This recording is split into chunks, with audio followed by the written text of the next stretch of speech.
নমো ভগবতে বাসুদেবায়। আজকের বিষয়টি গুরুত্বপূর্ণ হতে চলেছে। মকর রাশি শ্রবণা নক্ষত্র 2025 সালে কিরূপ ফল পেতে চলেছেন শ্রবণা নক্ষত্রের মাধ্যমে, তা নিয়েই আজকে আলোচনা করব। নমস্কার আমার প্রিয় দর্শক বন্ধুকে আমার আন্তরিক অভিনন্দন, শুভেচ্ছা ও ভালোবাসা জানাই। আমি আশা করি অনাদির আদি গোবিন্দের অশেষ করুণায় আপনারা সকলেই কুশলে আছেন। এই শ্রবণা নক্ষত্রটি মকর রাশির 10 ডিগ্রি থেকে 23 ডিগ্রি 20 পর্যন্ত বিস্তৃত। এর অধিপতি গ্রহ চন্দ্র, এর আরাধ্য দেবতা ভগবান বিষ্ণু। শ্রবণ অর্থাৎ কান দিয়ে শোনা বা শ্রবণ করা, এই থেকেই কিন্তু শ্রবণা নক্ষত্রের নামকরণ করা হয়েছে। 3টি তারা শ্রী বিষ্ণুর 3টি পদক্ষেপ, এবং এই বিশ্বাস ও প্রচলিত রয়েছে যে শ্রবণা দেবী সরস্বতীর জন্ম নক্ষত্র। শুক্লা পঞ্চমী তিথিতে দেবীর কিন্তু পূজা করা হয়ে থাকে। এই নক্ষত্রের জাতক জাতিকাদের মধ্যে মানুষের প্রতি করুণা থাকে এবং তারা সমস্যা সমাধানে সচেষ্ট কিন্তু হন, এবং ঈশ্বর বা গুরুর প্রতি অচল ও অনর ভক্তি এদের কিন্তু থাকে।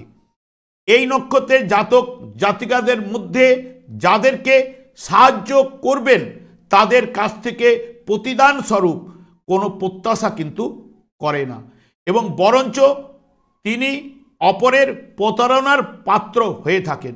উত্থান পতনের মধ্য দিয়ে জাতকের ভাগ্য কিন্তু গড়ে ওঠে, এবং 25 বছর থেকে এরা ক্রমশ চেষ্টায় এবং অধিক পরিশ্রমের দ্বারা এরা প্রতিষ্ঠা কিন্তু পেয়ে থাকেন। চন্দ্র শনির ঘরে নিজের নক্ষত্রে অর্থাৎ মকর রাশিতে যদি নিজের নক্ষত্রে অবস্থান, চন্দ্র মনের কারক গ্রহ, শনি মানসিক ক্লেশদায়ক গ্রহ। সুতরাং চন্দ্র ও শনির গৃহে অবস্থান করার জন্য মানসিক শান্তি লাভ কিছুতেই কিন্তু হয় না, এবং মন হতাশায় কিন্তু ভুগবে, এবং কারো সঙ্গে এদের কিন্তু বনিবনা সেই মতো কিন্তু দেয় না। আমি আচার্য কমল শাস্ত্রী প্রত্যেক বুধবার এবং শুক্রবার সন্ধ্যা 8:30 এই চ্যানেলেই লাইভ অনুষ্ঠান নিয়ে উপস্থিত হই। ঠিক ওই সময় আমাকে ফোন করলে আপনারা নিজেদের ভাগ্য বিষয়ে জানতে পারবেন।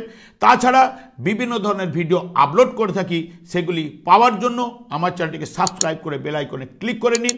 যখনই আমি লাইভ অনুষ্ঠান বা যে কোনো ভিডিও আপলোড করব আপনাদের কাছে নোটিফিকেশন পৌঁছে যাবে। ঠিক 15ই জানুয়ারি থেকে 31শে জানুয়ারি পর্যন্ত অধস্তন কর্মীর থেকে সহযোগিতা আপনারা কিন্তু পাবেন না। সন্তানের দ্বারা দুঃখ আপনারা পেতে পারেন। ধর্মীয় দিকে মন এই সময় কিন্তু আসবেই, এবং শৌখিন কাজকর্মে আগ্রহ এবং উৎসাহ আপনাদের বাড়বে। প্রেমে সফলতা আসবে। ব্যয়ভাব এই সময় কিন্তু একটু বাড়বে, তবে এই মাসের শেষের দিকে ব্যয়ভাবটা আপনাদের অনেকটা কন্ট্রোলে চলে আসবে। মানসিক আঘাত পাবার সম্ভাবনা কিন্তু রয়েছে।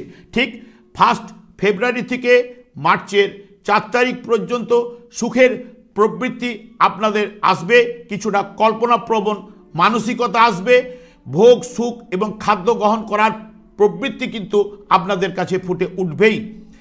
পিতৃ ও মাতৃকুলের দীর্ঘস্থায়ী কোনো ব্যাধি, যেমন বাত, সুগার বা শ্লেষ্মা জাতীয় কোনো রোগ জাতক জাতিকাদের মধ্যে আসবার সম্ভাবনা কিন্তু ওই সময় রয়েছে। বিদ্যাক্ষেত্রে সফলতা, খাদ্য ব্যবসা যারা করেন বা কৃষিজাত দ্রব্যাদি যারা ব্যবসা করেন, এই সময় কিন্তু সফলতা অতি অবশ্যই কিন্তু আপনারা পাবেন। আর্থিক ভাগ্য ভালো হবে। অল্প পরিশ্রমে বেশি উপার্জন কিন্তু ঠিক এই সময় করতে পারবেন। পেশায় যে কোনো পেশায় আপনাদের উন্নতি ঘটবে, এবং সৎ কর্ম করার চেষ্টাও কিন্তু আপনাদের মধ্যে কিন্তু চলে আসবে। জন্মছকে যদি চন্দ্র শুভ এবং বলবান থাকলে কাজকর্মে প্রত্যাশিত ফলাফল কিন্তু অতি অবশ্যই আপনারা পাবেন। বিলাস দ্রব্যাদির ব্যবসা যারা করেন সেখানে লাভের সম্ভাবনা রয়েছে। প্রতিযোগিতামূলক পরীক্ষায় সফলতা পাওয়ার সম্ভাবনাও কিন্তু আপনাদের মধ্যে ওই সময় রয়েছে। ঠিক 5ই মার্চ থেকে 7ই এপ্রিল পর্যন্ত সংসারে বেশি ব্যয়ের কারণে স্ত্রীর সঙ্গে ভুল বুঝাবুঝি বা মনোমালিন্য দেখা দিতে পারে। ওই সময় আপনারা কিন্তু একটু ঋণে পড়ে যাওয়ার সম্ভাবনা, এবং কর্মের দিকে মনতুষ্টির কিন্তু অভাব আপনাদের ঘটবেই, উদ্যমের অভাব ঘটবেই, নিজস্বতা মতামত ওই সময় কিন্তু আপনারা প্রকাশ করতে পারবেন না। কর্মস্থানে বদলের সম্ভাবনা রয়েছে, কাজকর্মে বাধার সম্ভাবনা, তবে এপ্রিল থেকে আস্তে আস্তে সব কিছু বিষয়ে কিন্তু আপনাদের কন্ট্রোলে কিন্তু আসবেই। ঠিক ওই সময় পরিবারে সুখ শান্তি এবং কাজকর্মে উন্নতি আসবে, বিদ্যাক্ষেত্রে শুভ রয়েছে এবং প্রতিযোগিতামূলক পরীক্ষায় আপনারা কিন্তু সফলতা ওই সময় কিন্তু পাবেন। ঠিক 8ই এপ্রিল থেকে 15ই জুনের মধ্যে জাতক জাতিকার একটু ধীর স্থির, ভালো বিচার শক্তি, উত্তম স্মৃতিশক্তি কিন্তু বৃদ্ধি পাবে, ইচ্ছাপূরণ প্রবল আকাঙ্ক্ষা কিন্তু ওই সময় বাড়বে। ওই সময়ে অপোনেন্ট পার্টিকে জয় করতে আপনারা কিন্তু পারবেন এবং যারা শৃঙ্খলা ও নিয়ম মেনে যারা কাজকর্মে করেন তাদের জয় নিশ্চিত কিন্তু ওই সময় রয়েছে। ওই সময় বসন ভূষণের দিকে একটু ঝোঁক যাবার সম্ভাবনা বেশি, সামাজিক কাজকর্মে তৎপরতা বৃদ্ধি পাবে। ওই সময় আর্থিক সচ্ছলতা অতি অবশ্যই কিন্তু আসবে। ওই সময়ের মধ্যে একটু ক্রোধ বৃদ্ধি হওয়া বা রেগে যাওয়ার প্রবণতা, অপরকে পরাজিত করার মানসিকতাও কিন্তু বৃদ্ধি হবে। মাঝে মধ্যে দুশ্চিন্তা, পারিপার্শ্বিক দিক দিয়ে ঝামেলা ঝঞ্ঝটে আপনারা কিন্তু পড়ে যেতে পারেন, সে বিষয়ে কিন্তু একটু সতর্কতা। যারা ব্যবসা বাণিজ্যে যুক্ত রয়েছেন তারা কিন্তু ওই সময় শুভ ফল অতি অবশ্যই পাবেন। ঠিক 16/6 থেকে 20 জুলাইয়ের মধ্যে জাতক জাতিকাদের ক্ষেত্রে স্থাবর সম্পত্তি লাভের সম্ভাবনা কিন্তু রয়েছে। যদি আপনাদের জন্মছকে চন্দ্র শুভ এবং বলবান থাকে, মায়ের কাছ থেকে সম্পত্তি পাওয়ার সম্ভাবনা রয়েছে। তাছাড়া সম্পত্তি কেনার যোগও কিন্তু ওই সময় পেতে পারেন। এ মাসের শেষের দিকে সংসারের থেকে মানসিক আঘাত বা হতাশা আপনাদের কাছে চলে আসতে পারে। বিদ্যাক্ষেত্রে শুভ রয়েছে, অর্থ ওই সময় লগ্নি করতে পারেন। বুদ্ধিজীবীদের ক্ষেত্রে শুভ ফল কিন্তু রয়েছে। ব্যবসা বাণিজ্যে শুভ ও সফলতা জায়গা কিন্তু রয়েছে। 21 জুলাই থেকে 31 জুলাই ঠিক ওই সময় আপনাদের ক্ষেত্রে প্রেমে সফলতা কিন্তু আসবেই, কামনা বাসনা বৃদ্ধি হবেই এবং মিষ্টি ভাষায় কথাবার্তা, স্থির বুদ্ধি, উত্তম বেশভূষা ওই সময় আপনাদের প্রিয় হবে। ওই সময়ে হাতের কাজের এবং শৌখিন দ্রব্যাদির যারা ব্যবসার সঙ্গে যুক্ত রয়েছেন ওই সময় সফলতা অতি অবশ্যই পাবেন। ঠিক 1 আগস্ট থেকে 30 সেপ্টেম্বর পর্যন্ত জাতক জাতিকাদের মধ্যে বিদ্যাক্ষেত্রে আশানুরূপ ফলের জায়গায় কিন্তু বাধা আসবেই। পিতার সাথে মতের কিন্তু মিল দেবে না।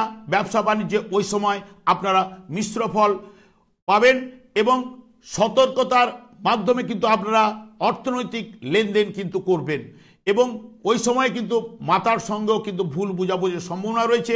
বিশেষ করে ওই সময় পেটের সমস্যা, চোখের সমস্যা ও সুগার এই জাতীয় রোগে কিন্তু আপনাদের ভোগাতে পারে।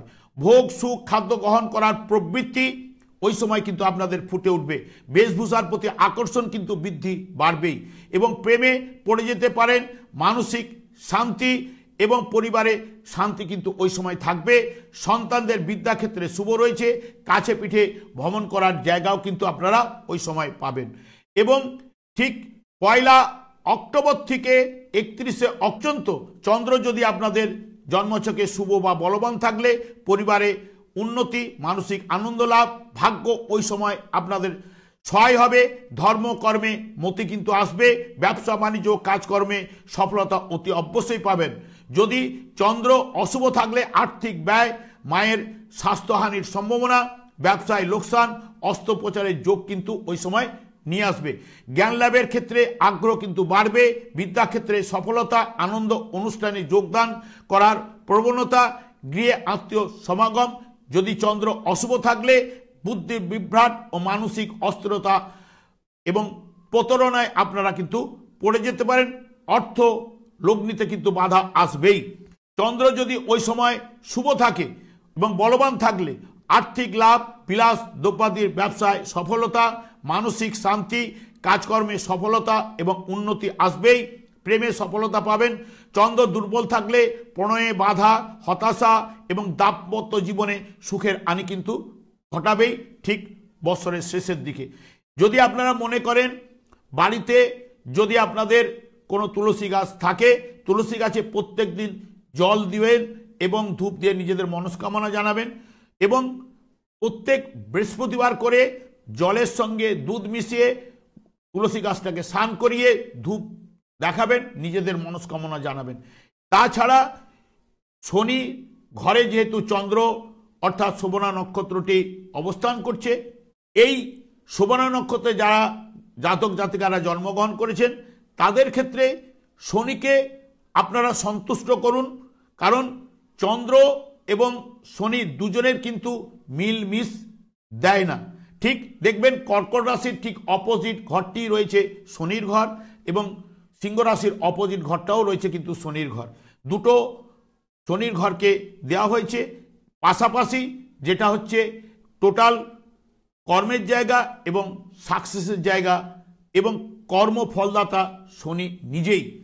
সেই কারণে ভগবান জন্ম মুহূর্তকালীন একদম শনিকে সেই রকমভাবেই কর্মফল করার জন্যই কিন্তু সেই জায়গায় পোস্টিং করিয়ে দেয়। এই যুগে যুগধর্ম হরেকৃষ্ণ মহামন্ত্র শনির একমাত্র কিন্তু প্রিয়, উনি কৃষ্ণ নাম ছাড়া কিছু কিন্তু বোঝেন না। সেই কারণে আপনারা এই যুগে যুগধর্ম যেটা শ্রীচৈতন্য মহাপ্রভু আমাদেরকে উদ্ধার করার জন্য কিন্তু এই মহাসংকীর্তন মহামন্ত্র প্রদান করে গেছেন। এই মহামন্ত্র আপনারা যদি সময় পান আপনারা অতি অবশ্যই করুন, না পেলে আপনারা বিছানায় শুতে যাওয়ার সময় বা বিছানা ত্যাগ করার সময় অতি অবশ্যই করুন। আজকে হয়তো ফলটা পাবেন না, একদিন না একদিন আপনারা কিন্তু অতি অবশ্যই ফল কিন্তু পাবেন। আমি আর দীর্ঘায়িত করছি না। আমি আচার্য কমল শাস্ত্রী প্রত্যেক বুধবার এবং শুক্রবার সন্ধ্যা 8:30 এই চ্যানেলেই লাইভ অনুষ্ঠান নিয়ে উপস্থিত হই। ঠিক ওই সময় আমাকে ফোন করলে আপনাদের নিজেদের ভাগ্য বিষয়ে জানতে পারবেন। তাছাড়া বিভিন্ন ধরনের ভিডিও আপলোড করে থাকি, সেগুলি পাওয়ার জন্য আমার চ্যানেলটিকে সাবস্ক্রাইব করে বেল আইকনে ক্লিক করে নিন। যখনই আমি যে কোনো ভিডিও আপলোড করব বা লাইভ অনুষ্ঠানে আসবো আপনাদেরকে নোটিফিকেশন পৌঁছে যাবে। আমি অনাদিরাদি গোবিন্দের কাছে প্রার্থনা করি আপনাদের দিনগুলি ভালো কাটুক, আনন্দে কাটুক, সুস্বাস্থ্যের অধিকারী হন। আজ এই পর্যন্ত, পরের ভিডিওতে দেখা হচ্ছে। নমস্কার।